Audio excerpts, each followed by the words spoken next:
तो next student, to find the work done by couple we put F is equal to we put F is equal to 0। ठीक है, इसको काट देना। ये कपल जो है, ठीक है, ये फोर्सेस के लिए बोल रहा है, जी नहीं लिखना यहाँ पे। To find the work done by a couple we put F is equal to 0। तो अगर ये फोर्सेस कपल बना रही हो, अब ये कपल का कंसेप्ट भी बड़ा वास्ट कंसेप्ट है। ठीक है, मैकेनिक्स में आता है कि दो फोर्सेस इक्वल मैग्नीट्यूड की और आप सेम लाइन ऑफ एक्शन पे एक्ट कर रहे हैं और अपोजिट डायरेक्शन हो तो वो कपल फॉर्म करती है। ठीक है, तो ये पहले कंसेप्ट टॉपिक मैकेनिक्स में पढ़ाए जाते थे। अब ये लाइनें आपने एक दो लाइनें यहाँ पे लिख लेनी। अगला जो कंसेप्ट होगा वो आपको जनरलाइज फोर्सेस का है। ठीक है, वो फिर वहाँ से आपको ज़्यादा बेटर अंडरस्टैंडिंग होना शुरू हो जाएगी। ठीक है, to find the work done by a couple we put F is equal to 0। कि अगर couple work done by couple निकालना होगा तो एफ को 0 पुट करेंगे यहाँ पे। ठीक है, hence in translation a couple does no work. Translation and rotation, ठीक है, कि डेल्टा एन रोटेशन रिप्रेजेंट कर रहा है और ये ट्रांसलेशन।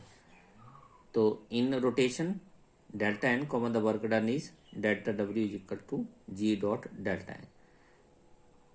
तो एफ को 0 पुट कर देना मीन्स यहाँ पे आपने, और जो वर्क डन रहेगा वो work done due to rotation रहेगा और वो वर्क डन होगा G dot delta N. Next student, आपका इसमें है कंसेप्ट जनरलाइज्ड फोर्सेस का। ये आपको क्वेश्चन आएगा कि व्हाट आर जनरलाइज्ड फोर्सेस। कि consider a general system with n degrees of freedom and generalized coordinates q1 q2 so on up to q1। कि एक सिस्टम कंसीडर कर लिया जिसमें n डिग्रीज ऑफ फ्रीडम है, जिसकी n डिग्रीज ऑफ फ्रीडम है means उसके जनरलाइज कोऑर्डिनेट्स n है, q1 q2 so on up to q1। we wish to calculate the work done by the forces acting on this system when it undergoes a small displacement। तो हमने work done निकालना है by the forces acting on this system. ठीक है, कि मान लो कि इस सिस्टम के ऊपर फोर्स एक्ट कर रही हैं और जो वर्क डन आएगा वो निकालना है in small displacement. A force P जिसके एक्सिस में के एक्स एक्सिस और वाई एक्स वाई और जेड एक्सिस में कंपोनेंट एक्स वाई जेड है, acts at a point whose coordinates are small X small Y small Z. मान लो कि एक फोर्स पी है, ठीक है, वो एक पॉइंट पे एक्ट करती है जिसके कोऑर्डिनेट्स हैं small X small Y small Z और फोर्स के कंपोनेंट है capital X capital Y capital Z. As a result of the displacement this point has a coordinates. मान लो कि फोर्स के कारण इस पॉइंट में डिस्प्लेसमेंट होती है और जो डिस्प्लेसमेंट के कारण जो नया पॉइंट के कोऑर्डिनेट्स आते हैं वो आते हैं X plus delta X small है, पर ये एक्स स्मॉल लेना है अपने, Y plus delta Y and Z plus delta Z small. The work done by P is, तो जो ये फोर्स पी वर्क डन करेगी that will be equal to delta W P. इसको डेल्टा डब्ल्यू पी से denote किया हुआ है। ठीक है, अगर आपको पढ़ने में मुश्किल होगी तो ये लिखा मैंने डेल्टा डब्ल्यू पी।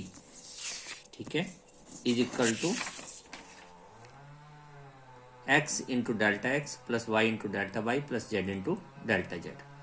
तो ये हमने पहले भी रिलेशन निकाला था कि वर्क डन का। तो स्टूडेंट्स, हमने ये रिजल्ट जो है वो पहले निकाला हुआ है कि वर्क डन जो होता है बाई फोर्स, अगर फोर्स के कोऑर्डिनेट एक्स वाई जेड है तो वर्क डन जो होता है वो होता है X into delta X plus Y into delta Y plus Z into delta Z. ठीक है, तो इस केस में भी वही लिखा हुआ है कि work done by the force P जो है वो डेल्टा डब्ल्यू पी से डिनोट किया है, वो X into delta X plus Y into delta Y plus Z capital Z into delta small Z. ठीक है, we know that delta X delta Y, ये डेल्टा एक्स है comma delta Y comma delta Z है, can be expressed linearly in terms of increments delta q1 delta q2 delta qn in generalized coordinates as this one। अब ये मैंने शुरू में आपको एक टॉपिक करवाया था, ठीक है, उसमें मैंने बताया था आपको कि डेल्टा एक्स को in terms of delta Q1 delta Q2 delta Q1 इस तरह से लिख सकते हैं। ठीक है, ये मैं आपको फिर से अभी बताता हूँ। ठीक है, नेक्स्ट वीडियो में।